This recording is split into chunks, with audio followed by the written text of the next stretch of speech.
This is Alan Salmon, and I'm pleased to welcome you to our first webinar in October. A little bit of information before we get started. My good friend Marilyn Benninger is here and backing me up, and she is your go-to person for any technology problems and for questions and answers. Your microphone is muted for obvious reasons. You're welcome to take notes, but be aware that within 10 days of today, Marilyn will be sending you a package that includes the recording of this webinar, my extensive teaching notes, my teaching files that I'm going to use today, and the answers to all of your questions. For those of you that are new to our mini webinar series, you ask questions in the chat window. And when the webinar is over, Marilyn will send the questions to Jeffrey and myself. We'll answer them and they'll be included in your package. Again, if you're new, 4 times today, Marilyn's going to be stopping us and putting up a polling question. It's a multiple choice question, and you don't have to get the answer right. What you do have to do, however, is check one of the answers and click submit, because that's our way of tracking you. And if you're recorded as answering 3 of the 4 questions today, you will get a CPD certificate for 1 verifiable hour. If you don't, it'll be for 1 non-verifiable hour. My topic today is Excel Advanced Formatting. So Marilyn, I need the first polling question before I start. Absolutely. Good morning or afternoon, folks, wherever you are in the world. Our first polling question is on your screen now. Have you used any of the following tools in Excel? Flash Fill, Fuzzy Lookup, Quick Analysis, Slicers, or none of the above? It's a nice, easy question. We hold the polls open until we see 90% responses, and we're right there. Thanks for your quickness. I'm going to count you down to close the poll in 5, 4, 3, 2, and 1. I'm closing the poll and sharing the results with you, Alan. I don't have my second screen, so can you read them off, please? Sure. Flash Fill is 21%, Fuzzy Lookup 5, Quick Analysis 4, Slicers is 12, and none of the above, leading the charge with 67% today. Wow. All righty. So on that note, take a look at my first screen. I'm going to make it a little bit bigger. There we go. And notice that I've got first and last names, but it's all capitalized. And I want to put it in what Excel calls proper, meaning capital A, lowercase a, R-O-N, and so on. Now, you can use the formula equal proper, bracket, and so on to do it, or you can use fuzzy lookup. So without further ado, let's try that. And I want to combine these in C. So I'm going to type in Aaron Brooks, and that's not a big deal. But watch what happens as soon as I hit C. Wow, that's impressive. Notice it's read the format in C2, and it says to Alan, I assume you want to do this with all the rest, and I'm done. Fuzzy lookup.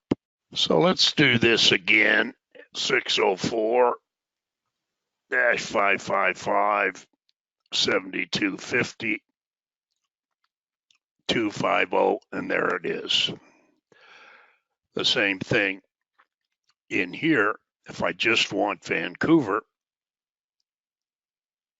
I go here, and because Victoria starts with the V, I've got to do the first 2 initials, so I'm going to do VI, and there we go.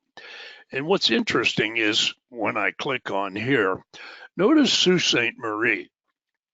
If we were doing text to columns, it would leave a blank for that, but it's smart enough to say, I need the whole thing. So moving on to fuzzy lookup, and I'm going to actually do this again from the start. As I mentioned before, I've got Robert's there in my master. Marilyn has it here in hers. So if I go up here and I click on fuzzy lookup, I got an icon here, and I click on it. And over here on the right is the two tables. And notice that both tables have a name. So that's going to be what we're going to link on. And down here, I'm indicating the columns that I want and the fuzzy lookup similarity. Click on go. And there we go. I'm just going to widen this. And it properly corrected it. But we've got these blanks. Notice when I go over here, I've got a similarity. And that's the percentage of what Excel thinks they are similar. So absolutely no problem with Jan K2's other than it's backwards. But here it's only got a 94%, but it picks it up. Here it's got a 0%. And we can solve that by coming down here and changing the match, or the similarity threshold as Excel calls it. And notice it picked them up. So fuzzy lookup, great tool if you've got two similar worksheets and you want to do a compare. Now Inquire, as I said, came in 2013, and it takes a download and an install. And as I mentioned, the steps to download it are included in the handout. Plus, I've included the actual exe that you need to install as part of your files. So you don't need to download, you just need to click on that Excel file, Excel exe. And when you do, you'll get the Inquire tab. And it's used for auditing. And I only use Inquire when I've got a big spreadsheet like this and I can't figure out what's going on. So the first thing I'm going to do is click on Worksheet Analysis, and notice what it's going to check for. Linked workbooks, cells with numeric values, 6,176. With numeric constants, 1,000, and so on. So if I click on Export Excel, and I save it, and overwrite it, it'll load the Excel export file. And there it is. So it's done its analysis, 6,234 and so on. And I'm not really interested in that. So we'll go back to my file. If we go inside the workbook to worksheet relationships, I get this. So it shows me where things are. And then it shows me there's cell comments, there's division, there's one of the worksheets, there's another one, and so on. So it gives me a graphical picture of my workbook. Now, if I go to cell relationships, and this time it's loading a file, there we go. All I got to do is drag it down. So this is a map.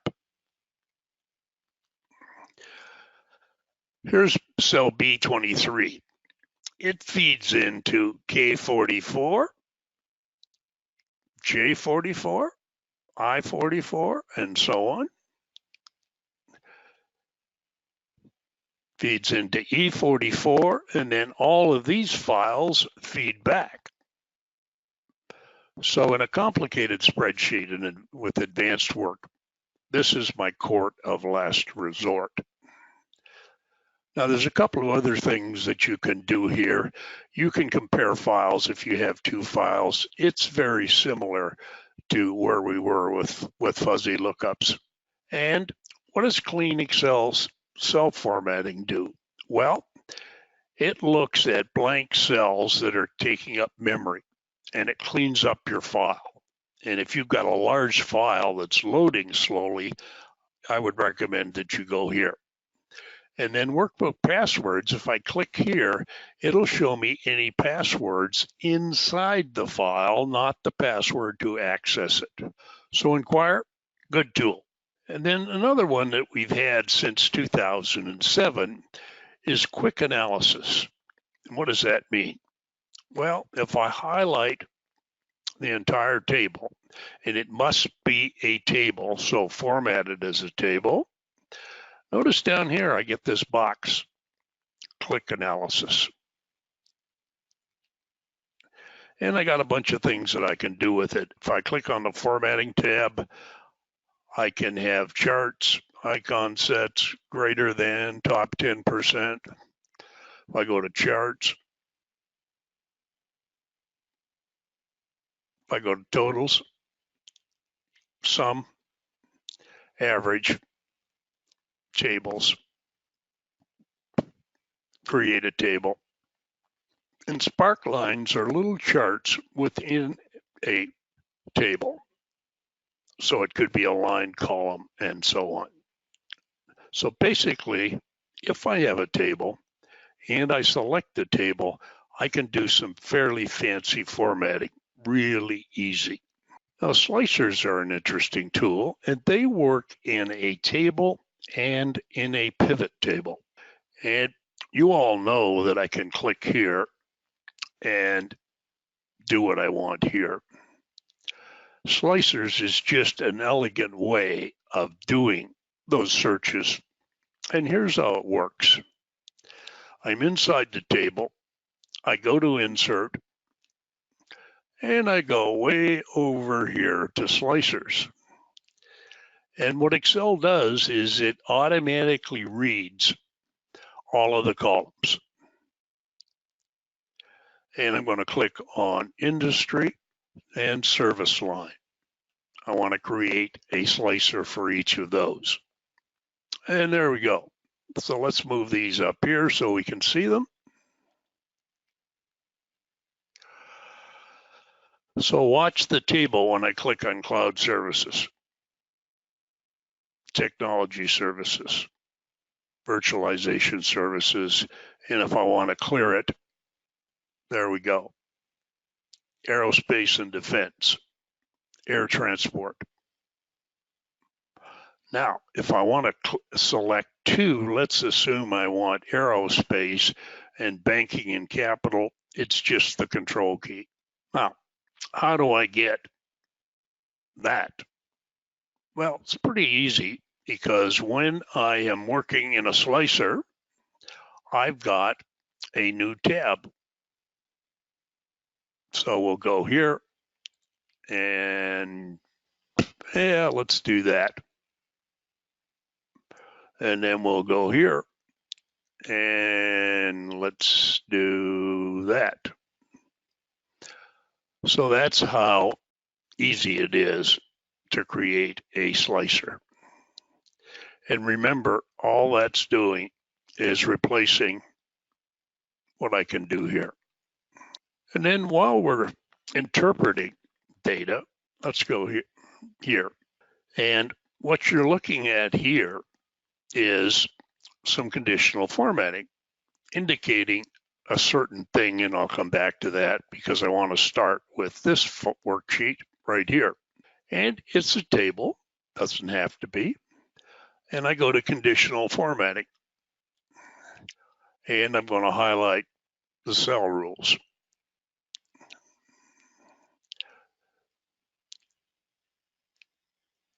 Actually, I'm going to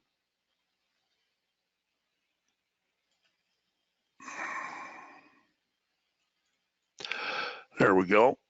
That'll work better. And now when I go to conditional formatting and highlight cell rules and greater than, greater than 32,000? No, let's make it greater than 25,000.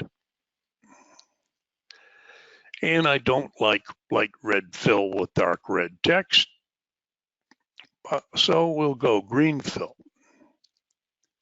And there we go. So there's all of the data. Now, in addition to that, I can go back and do less than. And let's do less than 10,000. And notice as I do that, I see graphically what the intent is there.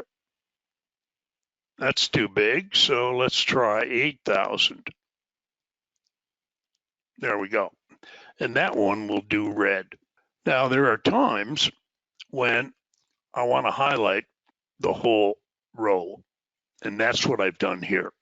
So let's go to conditional formatting, and let's go down here because I've already built the rules. So let's look at this.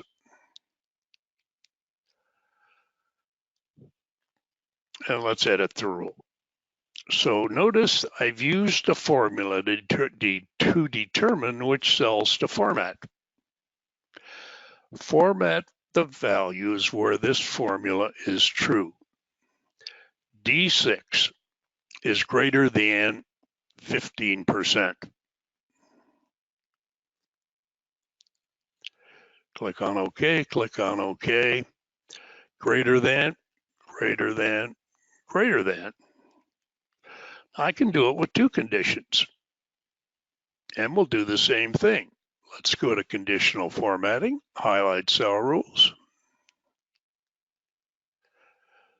and manage rules. So for blue, D6 is less than minus 10%. For red, D6 is greater than 15%, and that's the variance. So did it work? Yep. Yep. Yep. Now, another issue that conditional formatting helps us with is this. I know that, or I suspect there are duplicates here. And one of the ways of getting rid of those duplicates is to go to the Data tab and to go to, there we go, Remove Duplicates. So I could set it to remove duplicates that match those criteria, or I could unselect it and I could do on the number. Now, I'm not going to click on OK for one simple reason, that when I do that, it'll tell me there's one duplicate and it'll automatically remove it. Rather than do that, I prefer to go here.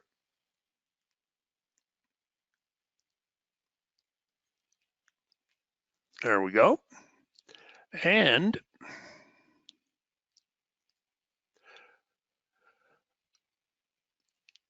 go to Home, Conditional Formatting,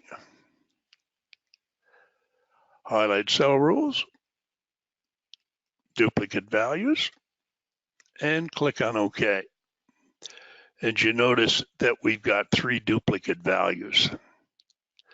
Now, doing it this way, it allows me to inspect the document and figure out which one I use, or which one I want to keep.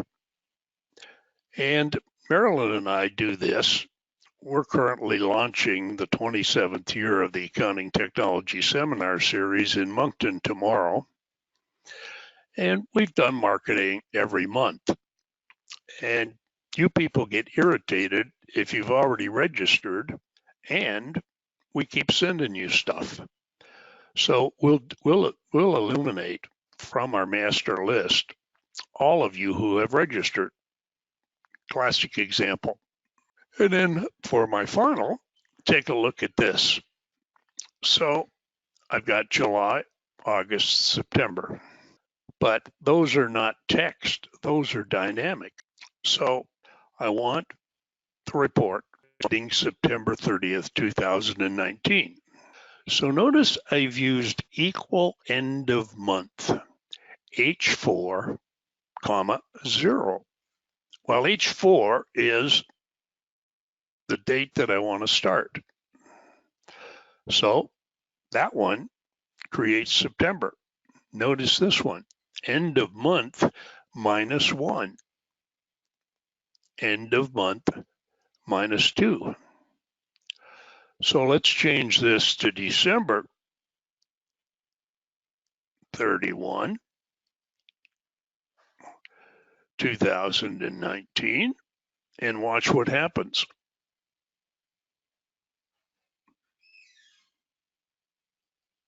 Cool. And then if we go up here to this cell, notice what I've got here. So this is also dynamic. Notice it now says December 31st, 2019. So how did we do this? Well, I said print for the 6 month ended. The quote means print, and then join. And we have an issue with dates and text because they're like oil and vinegar. And so we need to change the text. We need to change the date to text. So Excel has a formula called equal text. So we're saying here, take the date that's in H4, convert it to text, print the full month, which is what MMMN stands for, space, print the day, comma, print the full year. And bingo, we get this. Let me just do a couple of things. I'm just pulling up a new file. Okay. When we work with text, we've got some things that we can do to text. Joining two or more cells. Well, if you're on 2013, Flash Fill takes that away. Is much better way. Same thing here. And on that note, I'm done with advanced formatting. So it's time to shift and welcome Jeffrey from Intuit Canada. Jeffrey, take it away, please. So today, just a quick introduction of who I am. I'm Jeffrey Kosin. I'm originally with the profile team, but I've shifted over also to the Quickbooks team as a SB, it's missing an S, SEG trainer. So today, I just wanted to briefly talk about ProTax. It's just another feature that's available through Quickbooks Online Accountant. So if you've been doing bookkeeping, then this is something that you may be interested in. If you've had some interest in maybe expanding your services to tax preparation. Okay. So today we'll talk about what is ProTax and why would anyone use it. If it's something that you may consider adding to your service, we'll talk through some features and benefits of ProTax, and we'll take a look at some quick access and navigation through the feature itself through QuickBooks Online Accountant. So what is QuickBooks Online Accountant ProTax? Well, as a bookkeeper, you have your financial statements, and when you reach the year end, you may want to apply that to preparation of a corporate return. And now what we've done as a company is we've placed bookkeeping and tax preparation in one place. So it's a lot faster, it's a lot easier, and it's completely done quickly. So you have your work papers and your ProTax, and it just enables you to create efficiency because it's in one application. In the past, it used to be separate applications, like for example, QuickBooks Online or QuickBooks Desktop, and then you would have Profile, which is the tax software with Intuit. And you'd have to somehow integrate them in order for you to get your books to tax. Now, what we've done is we've placed it in one place in the portal of QBOA, and you can do books to tax that much simpler. So what is ProTax? Well, ProTax enables you to import your data in QBO, or you could start from scratch, and you can create a T2 return, and now you could also create T1 returns, but it's in beta, and it has the same capabilities as a desktop software, just like Profile. And it's e-file ready, so if you have your credentials available, all you have to do is enter your credentials within the software, and you can e-file from ProTax. Now, ProTax is available to accountants that have a QBOA access. To get a QBOA access, you can sign up for free if you just want to use the ProTax component. So who is ProTax for, and why would you use it? Well, if you are considering tax preparation or you're already doing bookkeeping, it enables you to reduce redundancy. So you wouldn't have to retype all the data from your client in bookkeeping to taxes. It's got a modern interface, so it's built within our QBOA portal. You get live updates. You wouldn't have to run the manual updates yourself. We would do it in the background. It's top of the screen tax summary, so it gives you a summary of the tax return, and it's platform independent. What does that mean? It just means that you can either use a Mac or a Windows, and you can use any kind of browser, whether it's Firefox, Chrome, Safari, or Explorer. Now, we do suggest Chrome and Internet Explorer, but it does work with the other browsers. What are some of the key features within the software? Well, it's browser-based, which I just mentioned, so you've got the flexibility. You can import your data.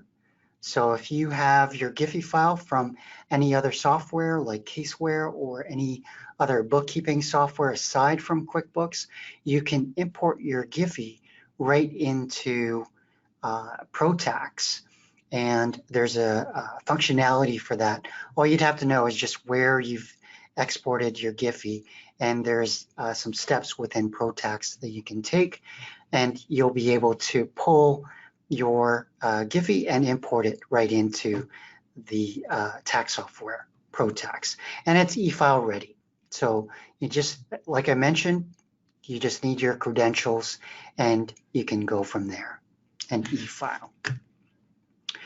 And the last point I had was if you've used any kind of tax preparation software like Profile, Profile actually is a great tax software, and we actually use the software engine from that desktop to build ProTax. So you have your auditor, which keeps you on track, making sure you have an accurate return, whether it's T2 or T1. And you've got a lot of functionalities as in forms, filling out the forms. Your calculations are built within the software, just like it's using the desktop software of Profile.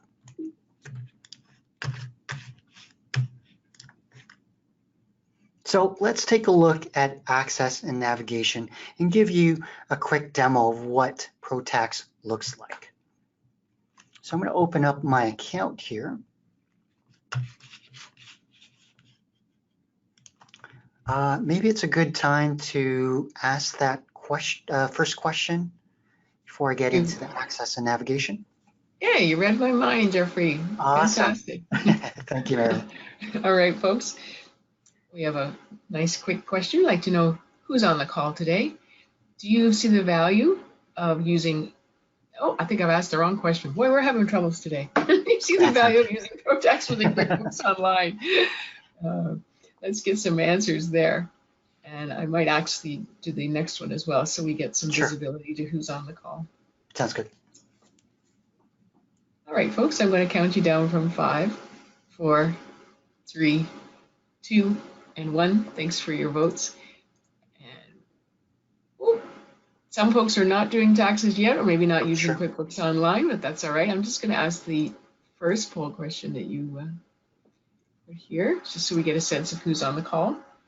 If you do bookkeeping, folks, with QuickBooks, have you ever considered doing tax prep as well? Yes, maybe you already are. Maybe you don't do tax preparation in your business. Maybe you are doing tax preparation, but are you now using a different software solution? Or perhaps neither of those scenarios are applicable to you. It's always good to know who's on the call. Thanks for your quick responses. I'm going to count you down from 5, 4, 3, 2, and 1. I'm going to close the poll. Do you see those results there, Jeffrey? I do, yes. So it looks like we have a few, 16% with yes, and I don't do tax preparation. Okay, tax preparation solution. Awesome. All right, Thank you thanks so much. Back to you. Okay, so let's take a look at ProTax and see if it's something that you would consider as an option.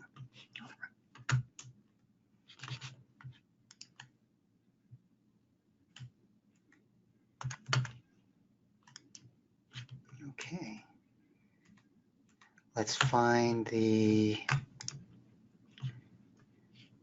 Chrome. Let me just exit out of there and see if I can find Chrome. There we are. Okay, so QuickBooks Online is a browser-based, so it's online. You can access your account from anywhere as long as you have a computer, internet connection, and a browser.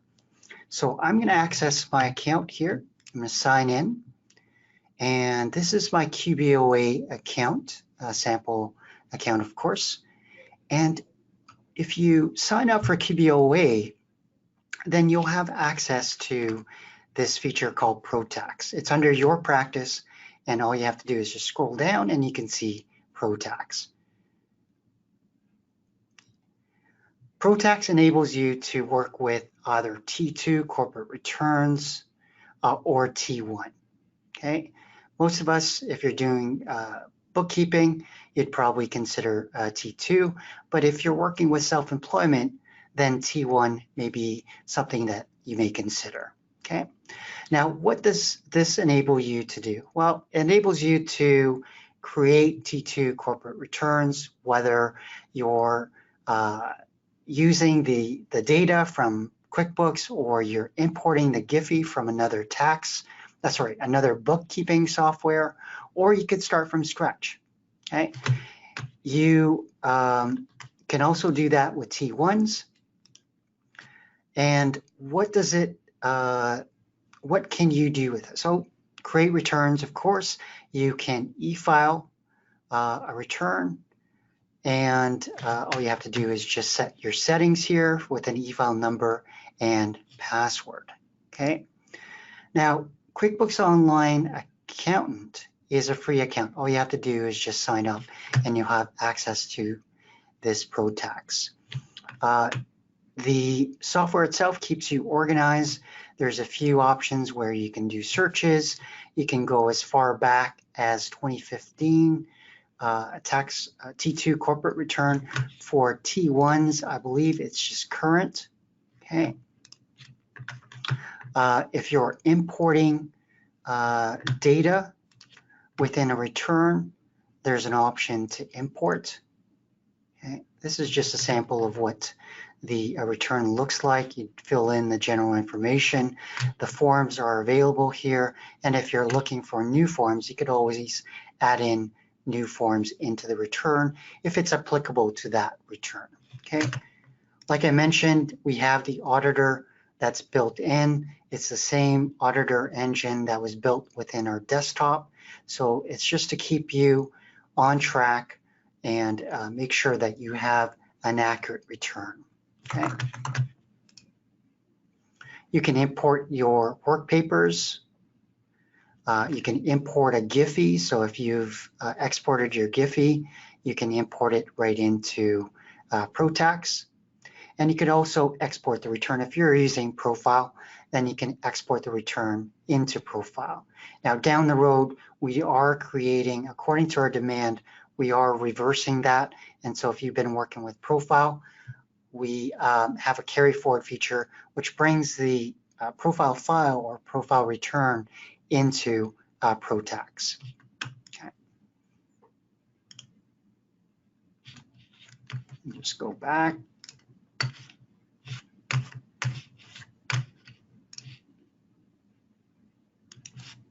Just make sure that I've covered the basics. Enables you to do spousal returns when it comes to T1s. All you have to do with T2s is enter your fiscal year. Like I mentioned, you could start a return, import the Giphy. The interface is pretty friendly. Like I mentioned, you can do searches, you can import, you can enter data on the forms themselves. So there are forms, and then you can go into the actual CRA forms by switching over and taking a look at what the form looks like when it's all filled out. Okay. And the auditor again will enable you to see any issues and warnings. You can do sign-offs just like you did with Profile. Our support is available here. So if you're looking for extra help, the support is easily accessible. You can chat with a support agent. You can view the online help hub, send us some feedback, or connect via Facebook. Okay, so that's some of the options that you have for support, and you can also click on the help option here to find more options for getting help. Okay. So before I move on, I just want to talk about the 10 steps that I suggest when you're working with ProTax. First, if you're working with QBOA, you take your work papers, make sure that all your Giphy mapping is done. And then once it's done, you take it right into ProTax by importing that option. And that option, of course, is under Returns Action. Filling in any information that you need to fill in. Working with the schedules like Schedule 100, Schedule 125, adding any forms that are necessary with the return, looking at your auditor, making sure you cover all your auditor, preview your return, and then you could also share the return with your client. Okay. And then once you're ready, your client's looked over and given you the okay to send the file in, you can file it from here. Okay. And just e-file the return. Of course, you want to review it and then e-file. There are other options where you can e-file the RC59 for T2s, RC59 authorization for cancellation, and e-file 1135s. With the T1s, you also have the option to send in your 1013s. So if you are working with a file, you can file the 1013s, you can view the Express NOA. You can also import the data, which is also something that's going to be happening with the T2. So if you are familiar with data import from CRA, you can autofill the return if you have authorization, of course. Okay. Go back to the slide here. So that's a quick overview of what the access and navigation is when it comes to ProTax. Now pricing, we've set the pricing for as a subscription. So it's a yearly subscription. Of course, you would have to apply that or purchase the subscription either through an agent or you can do it through the software. And this is just a breakdown of the ProTax T2. It was free until July 31st. From August 1st to today, it was $585. From now till moving forward, it is $700. Of course, if you reach out to an agent, you may be able to get a discount. Same with the ProTax T1. It's free until December 31st for personal returns. January 1st, we will have the subscription for $500 per year, but that enables you to work with unlimited returns for both T1 and T2. Now, if you haven't done any tax preparation when it comes to T2s or T1s, the additional tips that I give is make sure that you apply through CRA's website for an e-file number and password. So you'll need that. And usually it will take you about 30 days to apply for it because you need authorization. They go through a screenability process. So make sure that you do it well in advance. And that is it for me. Please, if you have any questions about ProTax or QBOA or Profile, please post them and I'll be able to answer them through Alan and Marilyn. Thank you so much, folks. Excel has a formula that equal trim A15. And when you do that, you get rid of the space. Just let me touch on a couple more. In here, I want to pull out Canada. So equal right A21, count 11 spaces back, and that generates that. If I want just K2E Canada, that's a left, count 11 spaces right. And if I want Canada Inc., which is inside that, I use the mid function, equal mid A23, start at the fifth 1, 2, 3, 4, 5, and then print 11. And on that note, Marilyn, I'm going to stop. So let me close by going down to here. And for those of you that want to get some more detail, K2 has a paid webinar, Excel's best features. And it also has an expanded version of what I've shared with you today. So on that note, I want to thank you all. And that's a wrap.